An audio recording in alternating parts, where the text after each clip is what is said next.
ఓం శ్రీమాత్రే నమః ఛానల్లోకి స్వాగతం అండి. ఈ వీడియోలో మనం మిథున రాశి వారి గురించి తెలుసుకుందాం. మిథున రాశి వారికి గత 15 ఏళ్లుగా ఎదుర్కొంటున్న సమస్య ఏంటి? ఈ రాశి వారిని నాశనం చేయడానికి 15 ఏళ్లుగా ప్రయత్నిస్తున్నది ఎవరు?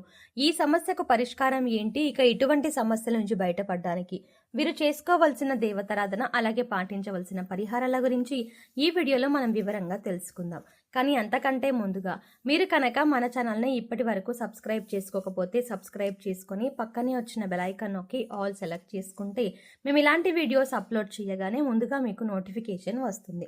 అలాగే వీడియోని ఎక్కడా కూడా స్కిప్ చేయకుండా చివరి వరకు చూస్తేనే మేము ఏం చెప్తున్నా మీకు పూర్తిగా అర్థమవుతుంది. ఇక వివరాల్లోకి వెళ్తే మిథున రాశి వారు ఎక్కువగా అందరినీ నమ్ముతూ ఉంటారు. అందరూ మనవారే అని అందరితో తమ సొంత విషయాలను కూడా షేర్ చేసుకుంటూ ఉంటారు.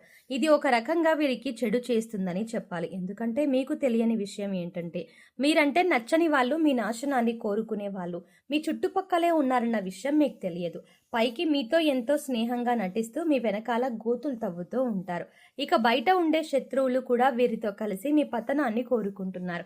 మీ సమాచారాన్ని వారి ద్వారా సేకరించి మీకు కీడు తలపెట్టడానికి చూస్తున్నారు. అంతేకాదు మీ విషయాలను అన్నీ ముందుగానే తెలుసుకొని మీ పనులు పూర్తి కాకుండా ఆటంకాలు వచ్చేలా చేస్తున్నారు. అయితే మీరు అందరినీ మనవారు అనుకొని అన్ని విషయాలు చెప్పడమే కాకుండా ఎదుటివారు మీకు కీడు తలపెడుతున్నారు అని తెలిసినా కూడా మీ స్వభావరీత్యా వారిని క్షమించి వదిలేస్తారు. మళ్ళీ వారితో తిరిగి మామూలుగా మాట్లాడతారు. కానీ వారు మాత్రం మిమ్మల్ని టార్గెట్ చేస్తారు.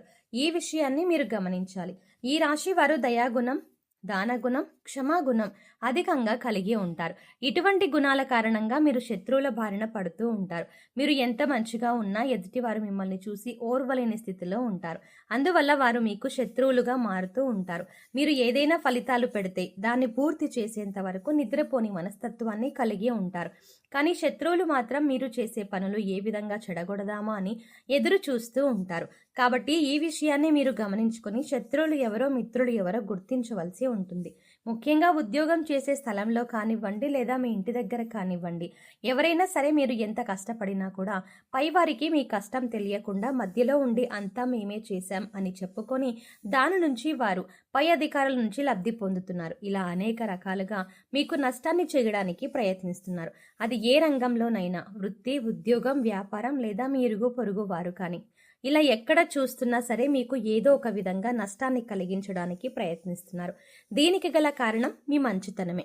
అయితే దీని గురించి మీరు అతిగా ఆలోచించవలసిన అవసరం లేదు. అందరినీ గుడ్డిగా నమ్మకుండా ఎవరిని ఎంతవరకు నమ్మాలో తెలుసుకొని వారితో ఆ విధంగా ప్రవర్తించడం వల్ల మీరు అనేక రకాల సమస్యల నుంచి బయటపడతారు. అయితే ప్రతి చోట శత్రువులు ఉండడం అనేది సర్వసాధారణం. ఎందుకంటే ఒకరి జీవితంలో ఎదుగుతున్నారంటే ఓర్వలేని వారు అనేక మంది ఉంటారు. అది మన బంధువులు కావచ్చు, ఇరుగు పొరుగు వారు కావచ్చు, లేదా మీరు ఉద్యోగం వ్యాపారం చేసే స్థలంలో కావచ్చు. కానీ కొంతమంది శత్రువులు మనతో డైరెక్ట్గా పోరాడితే మరికొంతమంది స్నేహితుల్లాగా నటిస్తారు. ఇక వీరి ప్రవర్తన ఎలా ఉంటుందంటే వారు పూర్తిగా మన మంచి కోరుతున్నట్టుగా ఉంటారు. కానీ వారు చేసే పనులన్నీ కూడా మన పతనాన్ని కోరుకునే విధంగా ఉంటాయి.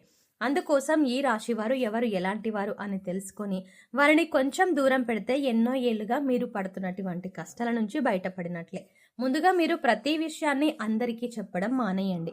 ఇక శత్రువులు మీరు ఏం చేస్తున్నారో తెలియక మీ నెక్స్ట్ స్టెప్ ఏంటి అని తీసుకుంటున్నారో అర్థం కాక వెనక్కి తగ్గే అవకాశం ఉంటుంది. ఇక రెండవది, ఎటువంటి అనవసరమైన గొడవల్లో మీరు తల దూర్చకండి. ఎక్కడైనా గొడవ జరుగుతున్నా కూడా మీరు ఆ గొడవల్లో ఇన్వాల్వ్ అవ్వద్దు. ఒకవేళ మిమ్మల్ని మధ్యవర్తిత్వం అడిగినా కూడా మీరు అందుకు వెంటనే రెస్పాండ్ అవ్వకండి. లేదంటే మీరు చిక్కుల్లో పడే అవకాశం ఉంటుంది. లేదు నేను పరిష్కరించగలను అనుకొని మీరు గొడవ జరుగుతున్న ప్రదేశానికి వెళ్ళి మీ అభిప్రాయాన్ని తెలియజేశారు అంటే మాత్రం మీరు ఈ చిన్న విషయం చెప్పినా కూడా దాన్ని పెద్దదిగా చేసి గొడవ మొత్తం మీరే క్రియేట్ చేశారు అనడానికి కూడా అవకాశాలు ఎక్కువగా ఉంటాయి. తద్వారా మీరు చిక్కుల్లో పడే అవకాశం ఉంటుంది. అంతేకాదు దీనివల్ల మీరు అనేక పరిణామాలు కూడా ఎదుర్కోవాల్సి ఉంటుంది. ఎందుకంటే ప్రస్తుతం ఉన్న గ్రహస్థితి మీకు ఆ విధంగా ఉంటుంది. అలాగే మరో ముఖ్య విషయం ఏంటంటే ఏదైనా నూతన వ్యాపారాలు కానీ పెట్టుబడులు కానీ పెట్టేటప్పుడు అనుభవజ్ఞుల సలహాలు, పెద్దల ఆశీర్వాదం మీరు ఖచ్చితంగా ఈ సమయంలో తీసుకోవాల్సి ఉంటుంది. అలా కాకుండా మీ సొంత నిర్ణయం తీసుకున్నట్లయితే కనుక నష్టపోవలసిన పరిస్థితులు కూడా ఎదురవుతాయి. ఇక మూడో విషయం ఏంటంటే మీరు ఈ సమయంలో ఎవరికీ డబ్బులు అప్పుగా ఇవ్వడం మంచిది కాదు. తెలిసిన వాళ్ళకి కానీ తెలియని వాళ్ళకి కానీ మీరు డబ్బుని అప్పుగా ఇచ్చినట్లయితే ముఖ్యంగా చెయ్యి బదులు ఇచ్చినా కూడా అది ఈ సమయంలో మీకు తిరిగి రాదు అనే విషయాన్ని గుర్తుంచుకోండి. అలాగే మీరు డబ్బులని అప్పుగా తీసుకున్నా కూడా వడ్డీ ఎక్కువగా కట్టవలసిన పరిస్థితి ఏర్పడుతుంది. అందుకోసం డబ్బులు తీసుకునే విషయంలో కూడా తగిన జాగ్రత్తలు తీసుకోండి. రాతపూర్వకంగా డబ్బులు ఇచ్చి పుచ్చుకుంటే మంచిది. లేదంటే అనవసరంగా చిక్కుల్లో పడే అవకాశం ఉంటుంది. ఇక ఇటువంటి సమయంలో కూడా మీ శత్రువులు మీకు ఏ విధంగా అయినా ధన నష్టం కలిగిద్దామా అని ఎదురు చూస్తున్నారు. ప్రస్తుత పరిస్థితి అంతగా బాలేదు కాబట్టి ఈ జాగ్రత్తలు తీసుకోండి. మీరు ఏ విషయాన్ని ఇతరులకు చెప్పకూడదు. అంటే అది మీరు వస్తువులు కొనుక్కున్నా లేదా ఏదైనా ప్రయాణం తలపెట్టినా ఏ చిన్న అంశమైనా పెద్ద అంశమైనా సరే అది పూర్తయ్యేంత వరకు ప్రస్తుతం ఈ సమయంలో ఎవరికీ చెప్పకపోవడమే మంచిది. ఎందుకంటే మీ శత్రువులు మీరు ఏం చేస్తున్నారో, మీరు చేస్తున్న పనిలో ఆటంకాలు ఎలా కలిగించాలి, ఆ పని పూర్తి కాకుండా ఏం చెయ్యాలి, మిమ్మల్ని ఎలా నాశనం చెయ్యాలి, మీకు ధనాన్ని ఎలా నష్టపరచాలి అని ఎదురు చూస్తున్నారు. కాబట్టి ఈ విషయాల్లో జాగ్రత్తగా ఉండండి. ఇక ఈ రాశి వారికి ఆరోగ్యం పట్ల పెద్దగా శ్రద్ధ ఉండదు. కాబట్టి ఈ సమయంలో మీరు ఆరోగ్యం పట్ల తగిన జాగ్రత్తలు తీసుకోవాలి. మారుతున్న వాతావరణం వల్ల జలుబు, దగ్గు, జ్వరం వంటి సమస్యలు ఈ సమయంలో మిమ్మల్ని వేధించే అవకాశం ఉంది. అందుకోసం ప్రతిరోజు కొద్దిగా గోరువెచ్చని నీళ్లు తీసుకుని యోగా, వ్యాయామం, మెడిటేషన్ చేస్తూ ఆరోగ్యాన్ని కాపాడుకోవాల్సిందిగా సూచించడం అయినది. అలాగే ఎవరైనా కష్టాల్లో ఉంటే మీరు చలించిపోయే మనస్తత్వాన్ని కలిగి ఉంటారు. అందువల్ల మీరు ఇబ్బందులు పడుతున్నా కూడా ఎదుటి వారికి సహాయం చెయ్యాలి అనే ఆలోచనను అధికంగా కలిగి ఉంటారు. ఇదే మీకు ఒక రకంగా శ్రీరామ రక్ష అని చెప్పవచ్చు. ఇటువంటి గుణం కారణంగానే మీరు అనేక సందర్భాల్లో ఇబ్బందికర పరిస్థితుల నుంచి కూడా చాలా తేలిగ్గా బయటపడ్డారు. ఈ విషయాన్ని మీరు గుర్తుంచుకోవాలి. ఇక శత్రువుల నుంచి బయటపడడానికి, అలాగే చేస్తున్న పనుల్లో విజయాన్ని పొందడానికి ఈ సమయంలో మీరు చేసుకోవాల్సిన దేవతారాధన, అలాగే పాటించవలసిన పరిహారాల గురించి చూసుకున్నట్లయితే ప్రతి శుక్రవారం దుర్గాదేవి ఆలయాన్ని దర్శనం చేసుకోండి. వీలు కాని వారు ఇంట్లోనే అమ్మవారి దగ్గర దీపం వెలిగించి దుర్గాదేవి స్తోత్రాలు చదువుకోండి. ప్రతినిత్యం సంకటనాశన గణేశ స్తోత్రాన్ని చదువుకోవడానికి ప్రయత్నించండి. ఓం గం గణపతయే నమః అనే మంత్రాన్ని జపించండి.